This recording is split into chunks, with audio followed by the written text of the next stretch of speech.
الرحمن الرحیم۔ اور کہے گا رسول اے میرے رب، یقیناً میری قوم نے بنا لیا تھا اس قرآن کو نشانہ تضحیک اور چھوڑ رکھا تھا اسے۔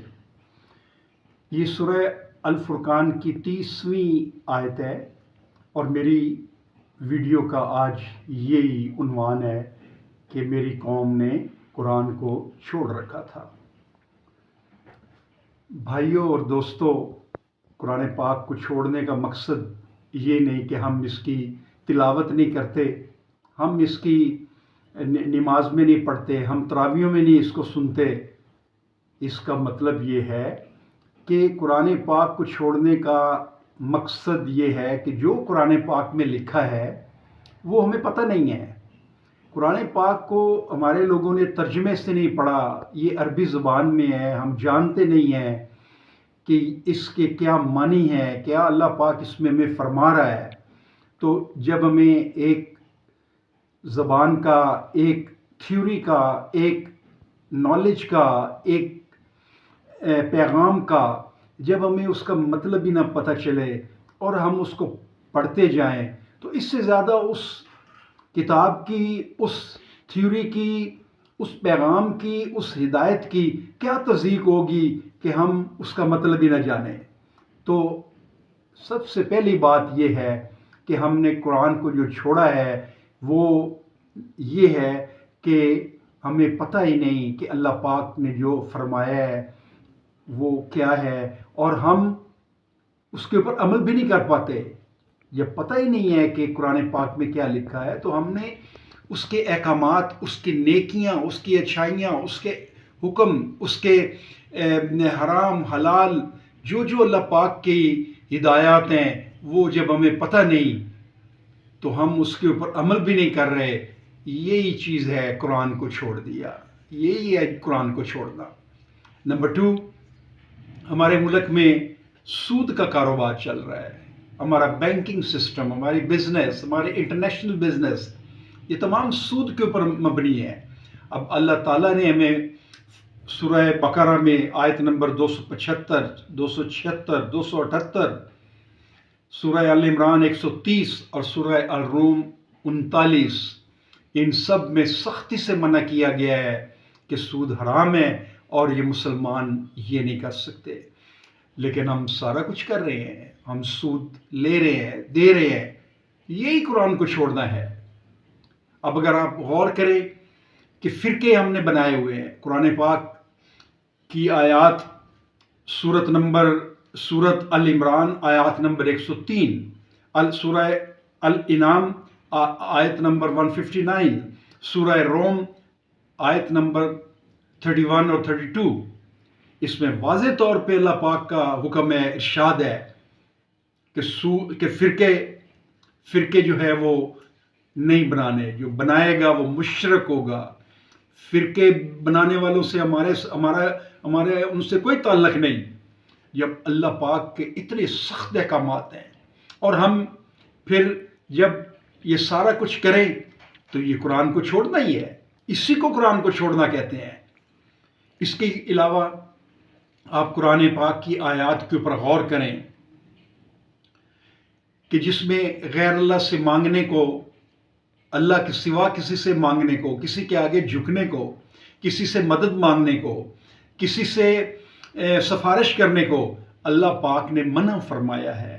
سورہ شورى آیت نمبر 21، الفرقان آیت نمبر 3، سورہ قصص آیت نمبر 77، سورہ یاسین آیت نمبر 75، سورہ بنی اسرائیل آیت نمبر 56، 57، سورہ یونس آیت نمبر 106۔ اس کے علاوہ بے شمار آیات ہیں جس میں اللہ پاک نے غیر اللہ سے مانگنے سے منع کیا ہے، اس کی پکارنے سے منع کیا ہے، اس کی ہیلپ لینے سے منع کیا ہے۔ تو ہم کیا کر رہے ہیں؟ ہم تمام جو ہمارے زندگی کے معمولات ہیں ہم غیر اللہ سے مانگ رہے ہیں، چاہے وہ مزاروں کی صورت میں ہیں، چاہے وہ بزرگوں کی صورت میں ہیں، چاہے وہ کسی بھی صورت میں ہیں، اہل حکومت کی صورت میں ہیں، مالدار لوگوں کی صورت میں ہیں۔ ہم تمام یہ چیزیں اپنے لیے مدد، اپنے لیے وسائل، اپنے لیے ترقی غیر اللہ سے مانگ رہے ہیں۔ یہی قرآن کو چھوڑنا ہے کہ ہم نے قرآن کی تعلیمات کو بلا کے ہم نے اپنی شریعت بنا لی ہے جس کے اوپر ہم عمل کیے جا رہے ہیں۔ قرآن پاک میں ہر صورت میں نے پڑھا ہے کہ دین کے کام کے اوپر کوئی اجرت نہیں۔ ہمارا نظام ایسا بن گیا ہے کہ ہمارے تمام دینی کام کرنے والے اجرت لیتے ہیں۔ یہ اسلام کے خلاف ہے، یہ اسلام کو چھوڑنا ہے۔ سیاسی پارٹیاں بنی ہوئی ہیں ہمارے ملک میں، سیاسی پارٹیاں ہیں۔ اب فرقہ بندی اور سیاسی پارٹی ایک ہی چیز ہے۔ سوچ کے اختلاف کے اوپر، اسلام سے اختلاف کے اوپر جو بھی ہم گروپ بناتے ہیں وہ فرقہ ہے، وہ سیاسی پارٹی ہے اور یہ اسلام کے خلاف ہے۔ ہم پوری قوم اس میں لگے ہوئے ہیں، الیکشن ہو رہا ہے، فلاں پارٹی فلاں پارٹی فلاں پارٹی، یہ سب سیاسی پارٹیاں غیر اسلامی ہیں۔ اللہ کی صرف ایک ہی پارٹی ہے، اللہ کی پارٹی یا شیطان کی پارٹی۔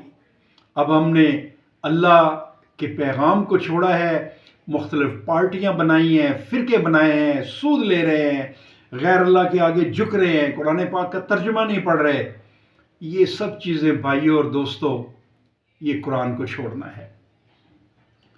ہمارا اسلام کا بہترین نظام ہے کہ مسجدوں کو انتظامی یونٹ کا درجہ دیا جائے۔